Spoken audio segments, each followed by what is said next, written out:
आओ मित्रों, हिंदी बोधशिला के पटल पर आप लोगों का स्वागत है। ये पटल हमारे विद्यार्थियों द्वारा विद्यार्थियों के लिए बनाया गया है, जिस पर मैं एज ए वर्कर ही समझ लो। वर्कर इसलिए कह रहा हूं कि मैं अपने बच्चों के लिए, अपने विद्यार्थियों के लिए, उन्हीं के द्वारा बनाए गए पटल पर उन्हीं के लिए वर्क कर रहा हूं।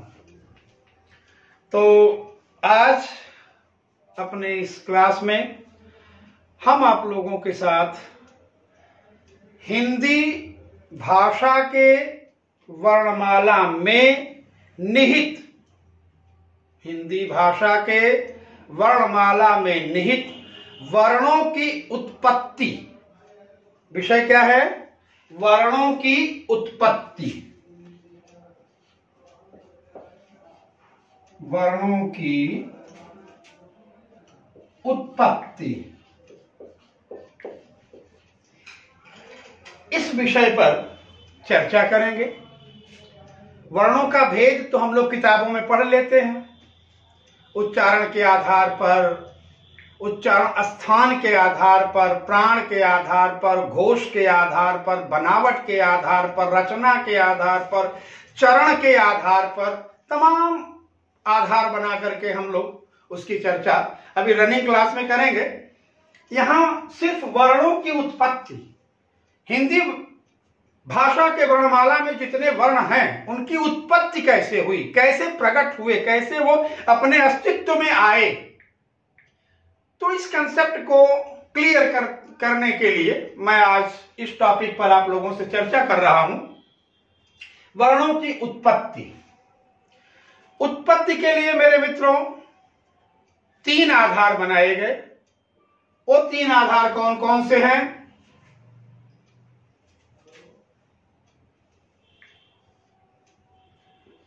मूल व्यंजन,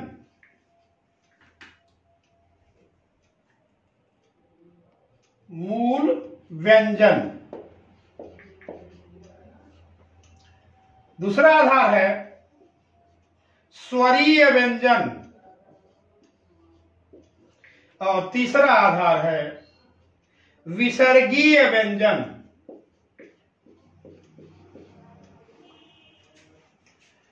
मूल व्यंजन वर्ण, स्वरीय व्यंजन वर्ण और विसर्गीय व्यंजन वर्ण। अब ये मूल व्यंजन कौन कौन से हैं? मूल व्यंजन है हमारे क से म तक, जिनकी कुल संख्या 25 है, जो 5 वर्गों में सन्निहित हैं।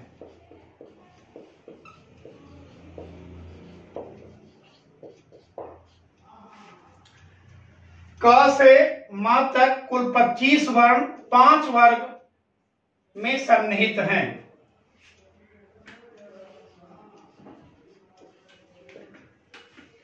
अब इनको मूल व्यंजन क्यों कहा जाता है? सवाल आता है कि इनको मूल व्यंजन क्यों कहते हैं? कारण कि ये जो स्वरीय व्यंजन हैं, ये स्वरीय व्यंजन या, रा, ला, व, जिनको हम अंतस्थी भी कहते हैं, लेकिन वो उच्चारण के आधार पर है, उत्पत्ति के आधार पर नहीं। उच्चारण के आधार पर हम इन्हें क्या बोलते हैं? अंतस्थी। पर उत्पत्ति जनरेट कहां से हुए? वो हुए स्वरों से। ये स्वरों से होने के कारण स्वरीय हैं। ये विसर्गों से होने के कारण शा, शा, सा, ह, ये विसर्ग से होने के कारण विसर्गीय हैं। पर ये जो हैं क से म तक, ये किसी के कन्वर्ट होने से नहीं बने। ये प्योर, इनका जो डीएनए है वही व्यंजन है। नैसर्गिक व्यंजन है, ये मौलिक व्यंजन है, ये प्राकृतिक व्यंजन है, ये जन्मजात व्यंजन है। ये किसी अन्य वर्ण या किसी अन्य ध्वनियों के परिवर्तन से इनकी उत्पत्ति नहीं है। कैसे हुए ये आप देखिए। जब हम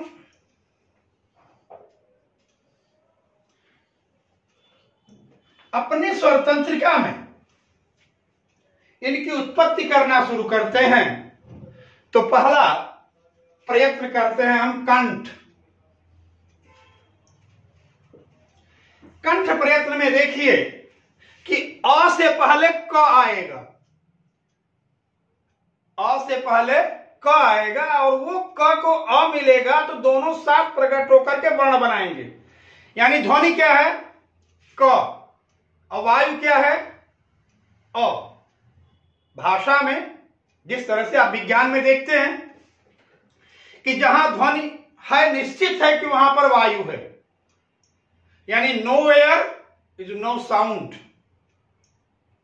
अगर वायु नहीं है तो ध्वनि कभी पैदा हो ही नहीं सकती।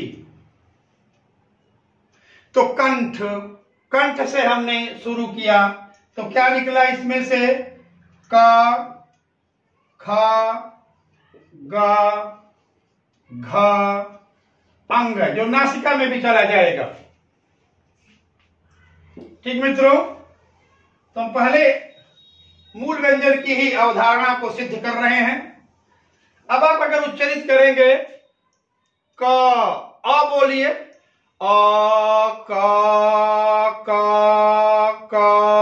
का, तो देखिए अ बोलते समय आपकी पूरी स्वतंत्रता यहां से यहां तक कतई एक्टिव नहीं हो रही है। लेकिन जब ही क बोलना चाहेंगे तो ही यहां कंठ पर बार बार फ्लक्चुएशन होगा, यानी उच्चरित वायु को कंठ पर बार बार रोकेंगे। जितनी बार रोकेंगे उतनी बार क निकलेगा, और अगर नहीं रोकेंगे तो क्या निकलेगा? अ निकलेगा। यानी अ को क में परिवर्तित करने के लिए क्या हुआ? हमें कंठ का आधार लेना पड़ा, और नहीं अगर रोक रहे हैं तो क्या निकला? अ। तो कहने का तात्पर्य कि हमारी नाद में एक ही ध्वनि है, कौन है? अ। ये अ जब बिना किसी को स्पर्श किए बाहर आती है तो यही ध्वनि अ स्वर कहलाती है। क्या कहलाती है? ये स्वर। स्वर क्या है? वायु है। तो ये उच्चरित वायु, ये उच्चरित वायु जब हमारे नाद से स्वतंत्रिका के द्वारा जब प्रकट होती है और इसको हम जहां रोक देते हैं, जिस प्रकार से आप देखिए, मैं इसको बजाऊंगा, इसकी अलग ध्वनि है, इसे बजाऊंगा, इसकी अलग ध्वनि है। अगर हम किसी अन्य चीज को, पदार्थ को बजा रहे हैं, इस पर बजाऊंगा तो इसकी अलग ध्वनि है। सारी ध्वनियां अलग अलग हैं। स्थान विशेष, वस्तु विशेष, धातु विशेष के कारण उनकी जो ताड़न ध्वनि है वो अलग अलग है। वैसे ही हमारे उच्चारण स्थान पर जितने स्थान हैं, उस स्थान विशेष के कारण निकलते हुए वायु को रोकने पर अलग अलग की ध्वनियां प्रकट होगी। जैसे इस अ में हमने कंठ पर रोका, अ, का, खा, खा, कंठ पर रुक रहा है, तो का, खा, गा, घा एक कंठ से निकले। इसी उच्चरित वायु अ को अगर हम तालु पर रोक रहे हैं, तालु पर, तो यही च बन जाएगा। च, छ, ज, झ, य। क्या बन गया ये? च, छ, ज, झ, य। अब ये कहां से प्रकट हुए? तालु से। इनकी उत्पत्ति क्या है? तालु है। इसलिए इनको क्या कहा जाता है? तालव्य। यानी उच्चरित वायु को जब हम अपने तालु पर आघात देते हैं तो तालु से जो ध्वनि निकलती है वो है च, छ, ज, झ और य, जिन्हें हम तालव्य कहते हैं। फिर अगर हम अपने जिह्वा को मोड़ देते हैं, जिह्वा को मोड़ करके अगर हम इस उच्चरित वायु को यहां रोकते हैं तो मूर्धा कहलाती है। क्या होती है वो? मूर्धा। अब मूर्धा पर क्या क्या निकलता है? ट, ठ, ड, ढ, ड़।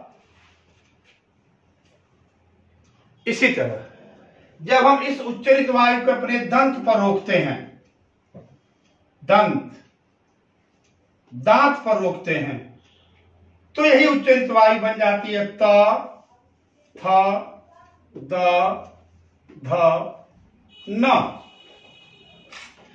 और जब इसी उच्चरित वायु को हम ओठ पर अपने रोकते हैं, ओष्ठ, तो ओष्ठ पर यही बनता है प, फ, ब, भ, म। देखिए मित्र, ध्वनि एक, वायु एक ही है। वह एक वायु विविध स्थानों पर रुकते ही स्थान विशेष से वह ध्वनित होकर अपने अलग अलग की ध्वनियों में प्रकट हो रहा है। बिना ओठ सटाए प बोलिए, आप बोल पाएंगे? नहीं बोलेंगे। क्या निकलेगा? और जैसे हम बोल रहे हैं, ध्यान से देखिए आप, अ, प, प, प, प, प। मूल कौन निकल रहा है? अ निकल रहा है। लेकिन जो ही हम अपने ओठ पर आघात दे रहे हैं, वही ध्वनि जो कंठ पर आघात देने से क बनी, वही ध्वनि ओठ पर आघात देने से क्या बनी? प। जिस तरह से हम अ, प, प, प कर रहे हैं, उसी तरह से यहां पर भी अ, क,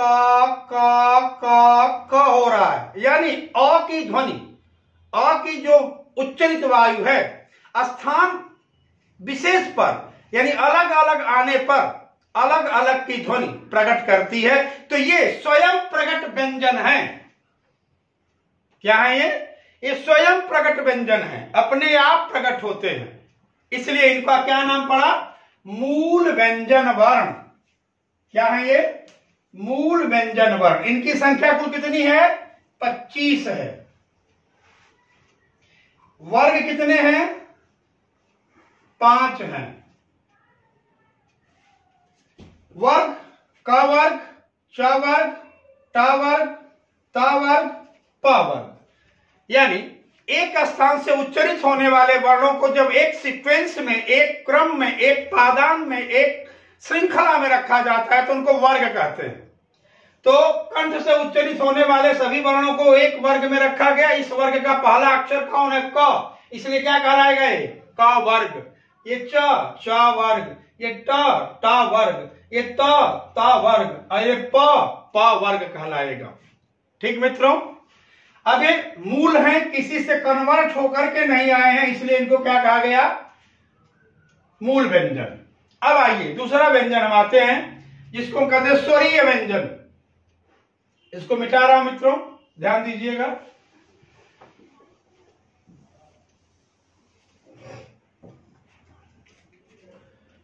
दूसरा व्यंजन है हमारा स्वरीय।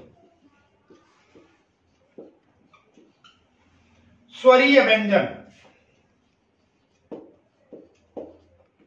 वर्ण। स्वरीय व्यंजन वर्ण कौन कौन है मित्र? य, व, र, ल। इनको स्वरीय क्यों कहा गया? क्योंकि ये मूल या मौलिक व्यंजन नहीं है, ये कन्वर्टेड है। इनका डीएनए व्यंजन का नहीं है, ये कन्वर्टेड है। किससे कन्वर्ट हुए? स्वर से। तो स्वर के परिवर्तन से इनकी उत्पत्ति हुई, इसलिए इनको हम स्वरीय व्यंजन कहते हैं। और परिवर्तन किस कारण हुआ? यण संधि के कारण हुआ। तो यण संधि के कारण इस परिवर्तन के होने पर इनका नाम यणाक्षर भी हुआ। यणाक्षर, यणाक्षर का मतलब हुआ जो यण संधि के कारण स्वर से व्यंजन बने। कैसे बने? य का उत्पत्ति का जनक कौन है? ई। उ, व का उ, र का री, और ल का री। यण संधि में ई यदि भिन्न स्वर से मिलेगा तो यह बनेगा, उ भिन्न स्वर से मिलेगा तो वह बनेगा, री भिन्न स्वर से मिलेगा तो र बनेगा, री भिन्न स्वर से मिलेगा तो ल बनेगा। एग्जाम्पल देख लीजिए आप। हमने यहां लिखा इति आदि, क्या हो जाएगा ये? इत्यादि। कैसे हुआ? देखिए मैं इसी को तोड़ रहा हूं। ई त ई आ दि। तो भिन्न अक्षर यह भिन्न स्वर के मिलने पर यण होगा, तो यण का मतलब हुआ ई का परिवर्तन यह उसमें हो गया, यह आधा ही रहेगा, तो अपने जगह आ गया और ई अपने जगह आ गया, प्लस आदि। त और यह मिल जाएगा, ये दोनों मिलके क्या बनेंगे? त्य। ई अपने जगह उतर गया, प्लस आदि। अब त्य और आ, त्या, ई अपने जगह आ गया, दी अपने जगह आ गया, क्या बन गया? इत्यादि। इत्यादि इत्यादि। तो अब देखिए इत्यादि में कहीं यह नहीं है, लेकिन ई का परिवर्तन यह में होने या अक्षर होने पर यहां पर यह दिख रहा है। ठीक इसी तरह से उ का परिवर्तन व में हो जाएगा, जैसे सुआगत स्वागत, मधुआचार्य मध्वाचार्य। री का र में होगा, जैसे मातृ मातृ आदेश। री का र बन जाएगा, यहां हो जाएगा मात्रादेश। ठीक मित्रों, ये जो री है ये र बनेगा और र बन करके तो में जाकर के जुड़ेगा, आ मिलेगा, रा हो जाएगा, तो में जुड़ जाएगा, मात्रादेश। री का परिवर्तन अब संस्कृत से ही रुकने लगा था, अब यहां पर नहीं है। तो अब आपने देखा कि इनको स्वरीय व्यंजन क्यों कहा जाता है, क्योंकि ये स्वरों के परिवर्तन से बने हैं, इनका अस्तित्व स्वरों के परिवर्तन से है, इसलिए इनको हम स्वरीय व्यंजन कहते हैं। अभी संक्षेप में इसको जब क्लास स्टार्ट कर लूंगा, इनका विस्तार जब भाषा चलने लगेगी तो और स्पष्ट रूप से आपके सामने प्रस्तुत होगा। आखिरी आपका जो वर्ण व्यवस्था है, वो वर्ण व्यवस्था में तीसरा वर्ण है जिसको हम विसर्गीय व्यंजन कहते हैं। विसर्गीय व्यंजन, इन्हें ही हम संघर्षी या ऊष्म व्यंजन भी कहते हैं, पर उच्चारण के आधार पर, उत्पत्ति के आधार पर नहीं। उत्पत्ति के आधार पर इनको हम विसर्गीय व्यंजन वर्ण। ठीक है मित्रों, अब ये कौन कौन से हैं? ये श्रीमान जी हैं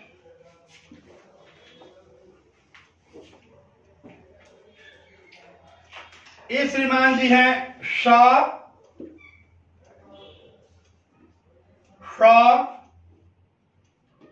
स, ह। इन चारों की उत्पत्ति विसर्गों के परिवर्तन से हुआ है, इस नाते इनको हम विसर्गीय व्यंजन कहते हैं। कैसे उत्पत्ति हुआ वो विसर्ग संधि से क्लियर हो है, देख लीजिए। यहां ये कह रहे हैं कि अगर विसर्ग का योग च या छ से होगा तो विसर्ग श बन जाएगा। उदाहरण, निह प्लस चिंत, क्या हुआ? निश्चिंत। आह प्लस चर्य, आश्चर्य। श विसर्ग के परिवर्तन से आ रहा है। उसी तरह से आइए यहां, इनका है कि यदि विसर्ग का योग क, ट और प से होगा तो ये विसर्ग मूर्धन्य स बनता है। जैसे निह, निह प्लस कर्ष, यहां देखिए निह प्लस कर्ष, ये क्या हो जाएगा आधा स, और क्या बराबर निष्कर्ष, क्या बनेगा ये निष्कर्ष,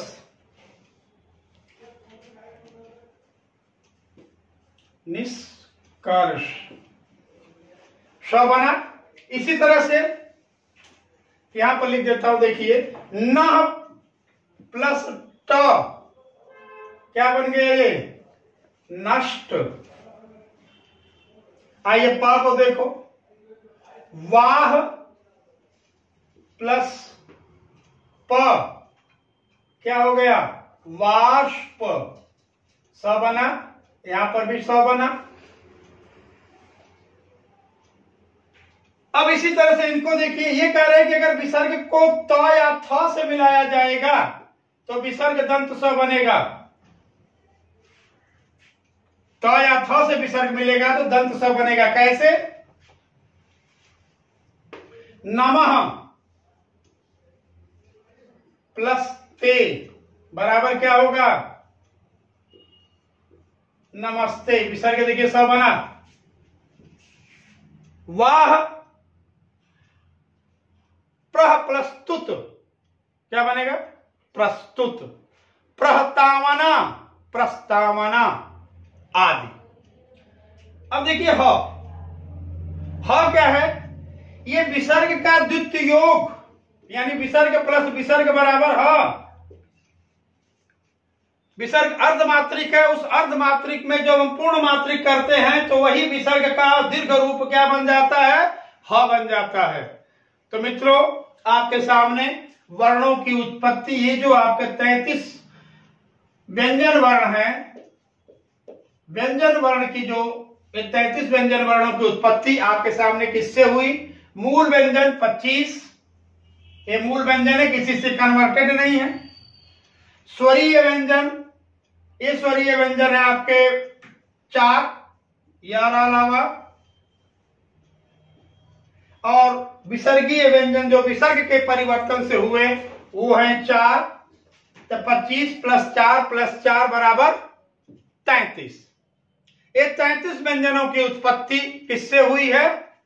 अलग अलग विधानों से, इसलिए इनके नाम उत्पत्ति के आधार पर मूल व्यंजन, स्वरीय व्यंजन और विसर्गीय व्यंजन है। इनका कारक कौन है? स्वर। कौन सा स्वर? अ कहां है? मेरे नाद में।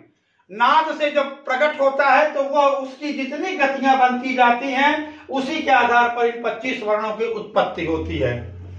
आज की क्लास यहीं छोड़ रहा हूं मित्रों। आप लोगों से बस एक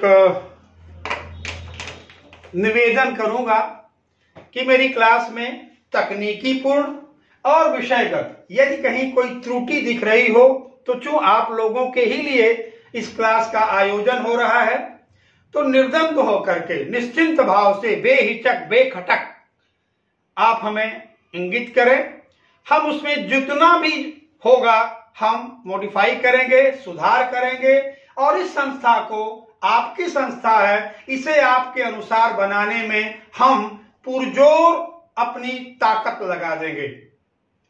ठीक मित्रों, ये आपकी संस्था है, बाकी आपका इसके प्रति क्या दायित्व है उसे हम नहीं कहेंगे, वह आप स्वयं जानकार हैं। जो आपको दायित्व अच्छा लगे, दायित्व का जो बोध महसूस हो कि एक गुरु के लिए, एक संस्था के लिए, अपने खुद के चैनल के लिए हमें क्या करना है, सो आप कीजिएगा, ये मैं अपेक्षा रखूंगा। धन्यवाद।